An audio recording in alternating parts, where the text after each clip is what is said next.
welcome to the Professional Evil Perspective. I'm Kevin Johnson, And I'm Nathan Sweeney. and that only took one try this time. Okay, that's a lie. It was We're getting two. better at this. So I think for me, I think the topic today is interesting, but very relevant, both to me as an open source developer and me as the manager of an organization that uses Sure. software and products, right? So this has come up a number of times, and just recently it came up again, where an open source developer has, for a variety of reasons, but which is often presented as, I'm upset that I'm doing all this work and I'm not getting paid, and big companies are making money on my stuff. Please note, I said it's presented that way because as we dig into this most recent story, I know people are going to go, but wait a minute, what about? Yeah, there's always nuance, right? And people is code for Nathan. And so technically, pedantically, so just recently, what is it? Colors.js and Faker.js. Yeah. Not fail.js, which I don't think I say enough how much I enjoy that sign you have. I really do. For those just listening to the audio, I've got a little I don't even know what you call it, like a little sign behind me where I can change the letters. And we had one when I worked at McDonald's, and you would put the latest special up, right? And you slid the letters into the channels. Yeah. And at least one letter would be backwards every time. Right. So the Faker.js and Colors.js and the developer, Marek, I believe is something like Mark Squires, I think was his name. Yeah. He published not malicious code that changed the behavior. I say not malicious because I'm going to challenge that, because the code created infinite loops that intentionally crashed applications that were using those libraries. Okay, wait. I did not hear that. What I had read was that the code displayed the words liberty, liberty, liberty, and some things like that. It did. It started with liberty, liberty, liberty, which, I'll be honest, part of me kind of hoped that the whole thing was sponsored by Liberty Mutual. See, I was thinking Les Miserables. I went there we go. The French Revolution. There we go. He's starting a revolution. But that might be because my youngest daughter, is currently reading Tale of Two Cities for her co-op. Oh yeah, that's completely different. But I know, but it's where my brain went. So so it printed out liberty, liberty, liberty, and then my understanding is just an infinite loop of like unusual, strange characters. Okay, whether I missed it or it wasn't in the articles I read. So then in that case, I agree with you. That is a form of malicious code. We can talk about the different types, right? But it didn't do what it was supposed to do. And on Twitter, which we all know that everything written on Twitter is true. On Twitter, a lot of people took this up as, you know what, this person is complaining because they devote so much effort and work to open source software and they're not paid, whether it's whatever you call pay, right? Because some people are like, if you just acknowledge me at least, I'd be happier or whatever. But we put a lot of effort and time in open source software, and you don't get paid for it. Yeah. Typically. Well, this guy, part of the history there, somebody found back in November of 2020, so a little over a year ago, he posted on one of his repos, "No more free work from Marek, pay me or fork this." And he basically said, respectfully, I'm no longer going to support Fortune 500s and smaller companies with my free work. If you want this, fork it. Otherwise, effectively you deal with the consequences. And so then he kind of put that out there. I mean, how many people read all of the issues on every GitHub library of every project you use, right? I'm too busy reading terms of service. Right. Sure you are. Except. Yeah, but so I think that for me, why this is interesting, and look, I want to be very clear. I empathize. Okay, I really don't empathize because I have very little empathy, but my wife will tell you that. But I understand the thought process. I understand the thing. And I'm not going to get into whether this is the right behavior, the best way forward.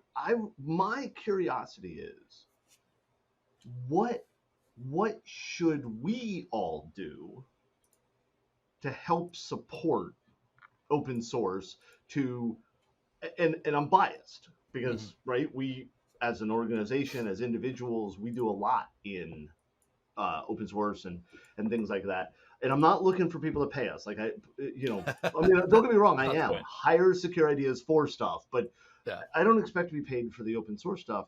But that's because I'm in a position where one, I'm not worried about my mortgage being paid, and two, the organization I work for, I happen to also run, but we do what we need to, and that supports the open source stuff, right? Like we're not trying to make a living off open source. Yeah, we're not software developers. That's our paycheck. So this is really a bigger societal issue. You go back 500 years ago, and if I've got to plow my crops and I don't have time to build whatever linkage I need for my oxen to pull my hoe. I'm making stuff up. I don't have a clue what I'm talking about here. But you know what I mean? Like I go to a blacksmith and the blacksmith specializes in making that stuff. And I pay him for his time. I get my thing. I go do my stuff. Society today is so much more complicated. We have all of this. I think one of the articles I read compared software to like IKEA furniture. We take pieces and we move stuff here. And so when people have time to build stuff like this guy, he throws out there this part and says, here, anybody can use it. But then he gets frustrated because he's not getting paid. He's not making a living. He's not, surviving.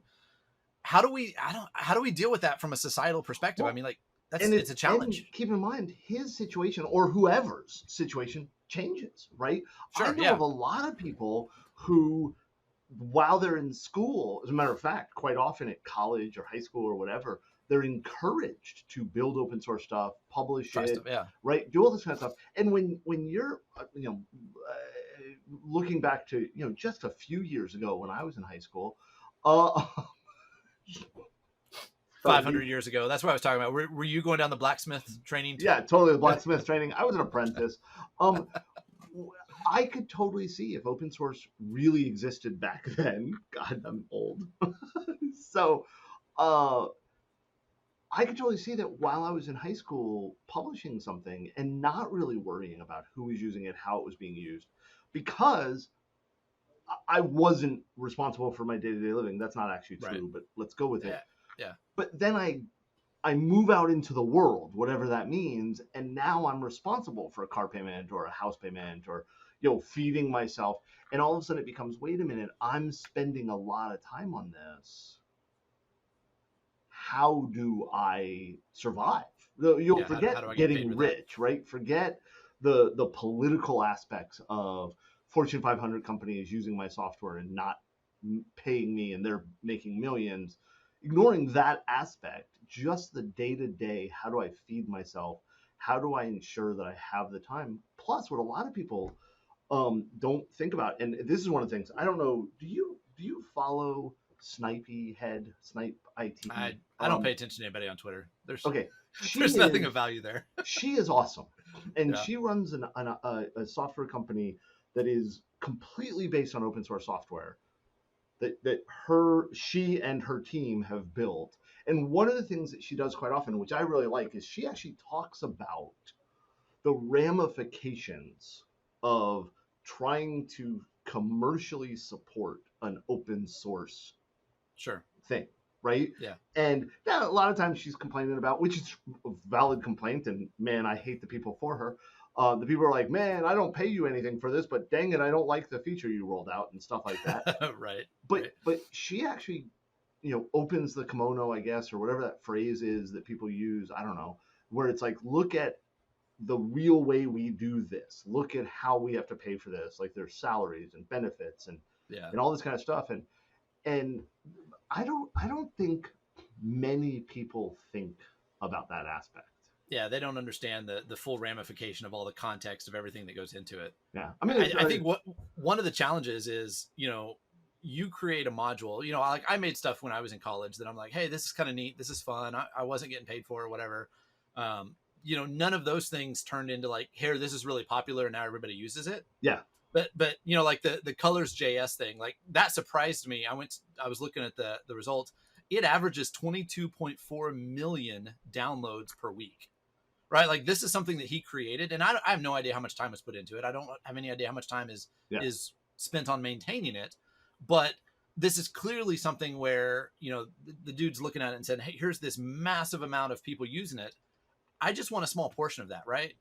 But the problem is, I don't know how big the library is, but if one of these Fortune 500 companies came and said, okay, this is gone, what are they going to do? Hire a developer for a week or two to rebuild that? Like, it's not, we have this imbalance between, it's a lot of effort for one person to maintain potentially, but the actual value is really small. It's just really small times a lot of people. Yeah. Somebody told me one time that anything times $1 million is a lot. Yeah. So anything times 22.4 million is a lot, right? Yeah. Well, and it's one of those things where, in a lot of cases, people aren't even, like, we can pick on the Fortune 500 companies, right? I guarantee you that in most cases, those Fortune 500 companies, at no level in the company, right, do they know they're using that software? Oh, yeah, not at all. Well, there's probably some security dude, like an analyst that's junior level, that's like really trying to convince everybody to get an S-bomb built out. Yeah, like, that guy, right? Like, he's like, guys, this is important. We have to pay attention to this. Yeah. Yes, and nobody else is giving him the time of day. And this made his day when this happened, because he could say, look, listen, here, this is why. But this is just like LeftPad. It happened again. Pay attention. Oh my gosh. And you know what? It's going to happen again. But what I mean is, like, we complain about, they're using that software, not paying for it. Heck, I guarantee you they don't even know they're using it, right? They're running software, even the companies like when LeftPad, great example, right? LeftPad, this happened to, similar. Facebook went down. Facebook writes their own stuff. They built the platform. They do all this kind of stuff. And I guarantee you that it was a surprise to them. Yeah. And their solution was like, oh, that's stupid. Here, just replace it, and we have our own. Right. But but you build stuff. They're the developer of it. What about all the organizations like us, Secure Ideas, right? We don't build everything we use. Yeah. It would not surprise me if we used Colors.js or Faker.js in something. I know we do, because Samurai WTF installs tooling that uses it. There you go. Right? Yeah. And so in one of our open source projects, we make use of Colors.js. And I'll be blunt, the only reason we didn't get bit by this is we hadn't done a build of Samurai recently during the time this was a problem, right? Like that, plain and simple. But that comes back to when we talk about it from a societal value and exchange for value perspective. Yeah. That, like, there is virtually no value to us. Like no value that we would exchange for in that. If this tool is convenient, right? It's built in, it's used. If all of a sudden that became unavailable, what we would do, we would comment it out and we would move on with our lives. Yep. So if we're one of that 22.4 million per week downloads, we're not going to pay probably even $1 for it, because it's but overall 22 million, that's great. Yeah. And so, I mean, really, this isn't that much different than like Airbnb or what's the thing that you can pay for YouTubers or podcasters or Cameo? You're talking about no, Cameo's not that. No. What's the one? I should know this. We should probably get one set up. Patreon, right? Yeah. Like I have a couple of podcasts that I support on Patreon. A couple of bucks a month. I really enjoy the content they provide. Yep. And that is a great way for me to provide some value back to somebody that's creating something. I don't know if there's a way to combine Patreon type mindset with, GitHub repos. GitHub has that. You can really? sponsor and donate to an open source project. Now I know. But I'll go one step further. Let's forget money for a while, right? One of the things that's irritated the bejesus out of me is how many things people will push out to find security holes and stuff. Like, I'm a security researcher. Here you go. Respect me. Heck, the U.S. federal government has a bug bounty program for critical open source projects. Right. That they'll pay you if you find bugs and stuff, but there are very few, if any, programs that will pay you if you contribute fixes. Right? That's a good point. Yeah. I mean, the number of people, and I'll tell you, as the Samurai project lead, the number of times we've had a vulnerability reported to us in software running on Samurai in every case that I can think of, vulnerable software. Yeah, in every case I can think of, not that Samurai has no vulnerabilities, but every case I can think of, they reported a vulnerability in the target applications we include in Samurai, right? And I know that Jeremy Druin gets bug reports all the time. Hey, this is vulnerable to SQL injection. Yes, it's a target application to show people how SQL injection works. It has to be vulnerable to SQL injection, right? GitHub has automated tooling that they will notify us when you're using this library that's vulnerable. But there isn't.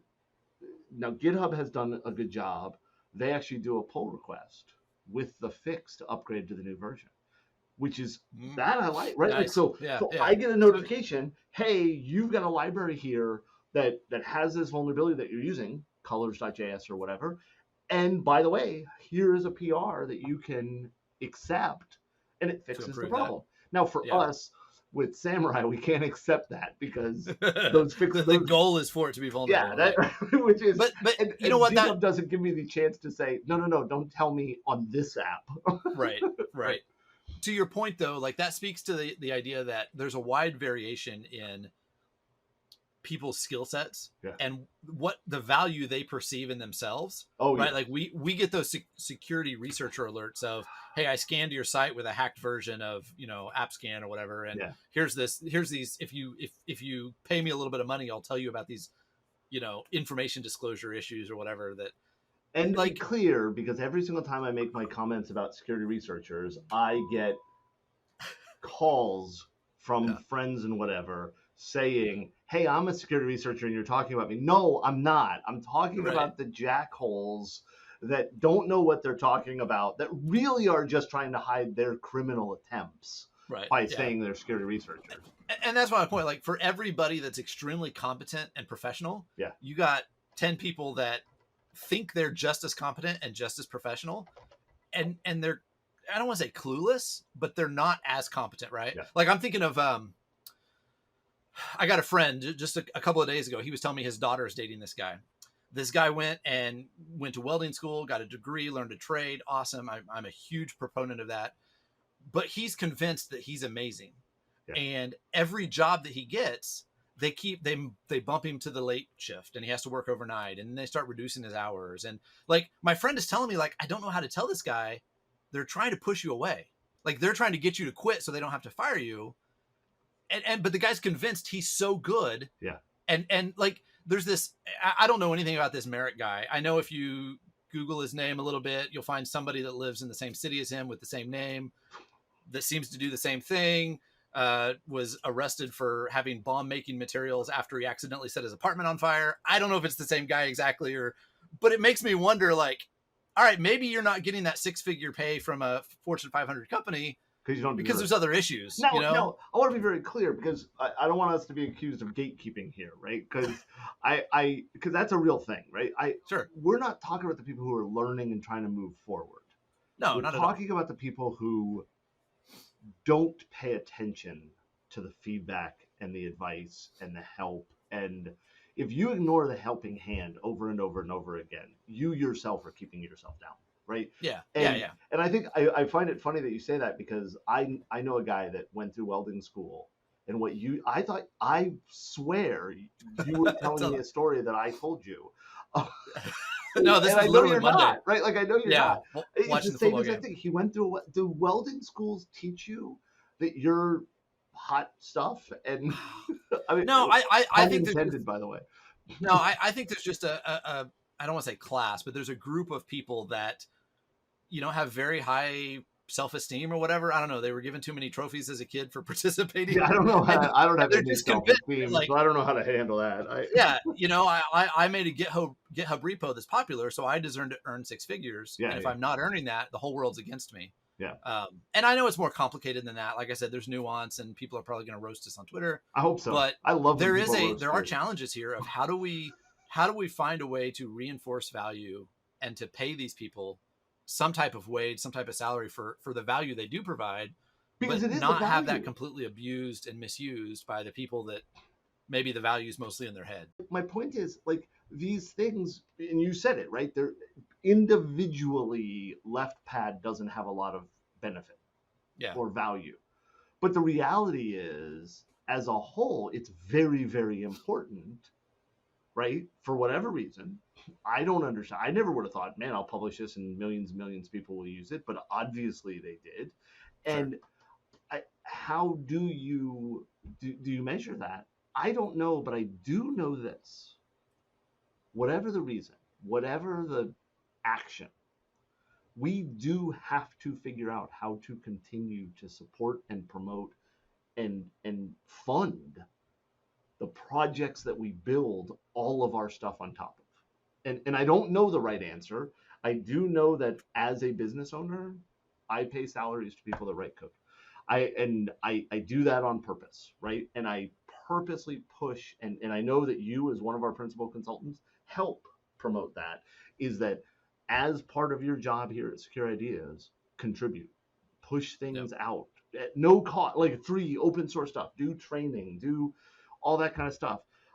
I wish more companies did that.